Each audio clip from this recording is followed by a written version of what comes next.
সরছে নিম্নচাপ, শুক্রবার বঙ্গে বৃষ্টির পরিমাণ কিছুটা কমবে। তবে হালকা থেকে মাঝারি বৃষ্টিপাত হতে পারে দক্ষিণবঙ্গের একাধিক জেলায়।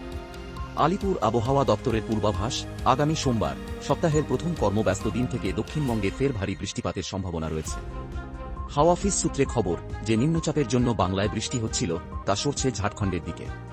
ফলে শুক্রবার কিছুটা কমবে বৃষ্টিপাত, কিন্তু মৌসুমী বায়ুর জন্য বজ্রবিদ্যুৎ সহ বিক্ষিপ্তভাবে বৃষ্টি চলবে। শুক্রবার দক্ষিণবঙ্গের কোনো জেলাতেই ভারী বৃষ্টিপাতের সম্ভাবনা নেই, তবে বজ্রবিদ্যুৎ সহ হালকা বৃষ্টি হতে পারে পূর্ব ও পশ্চিম বর্ধমান, পশ্চিম মেদিনীপুর, বাঁকুড়া, পুরুলিয়া, বীরভূম এবং মুর্শিদাবাদে। শনি এবং রবিবারও বৃষ্টির পরিমাণ অপেক্ষাকৃত কমবে, কিন্তু সোমবার থেকে ভারী বৃষ্টি হতে পারে পুরুলিয়া, উত্তর ও দক্ষিণ 24 পরগনায়। দক্ষিণবঙ্গের অন্য জেলাতেও বজ্রবিদ্যুৎ সহ বিক্ষিপ্তভাবে হালকা থেকে মাঝারি বৃষ্টির পূর্বাভাস রয়েছে। মঙ্গলবার নদিয়া, মুর্শিদাবাদ, পশ্চিম বর্ধমান, বীরভূমে অপেক্ষাকৃত বেশি বৃষ্টিপাতের সম্ভাবনা রয়েছে।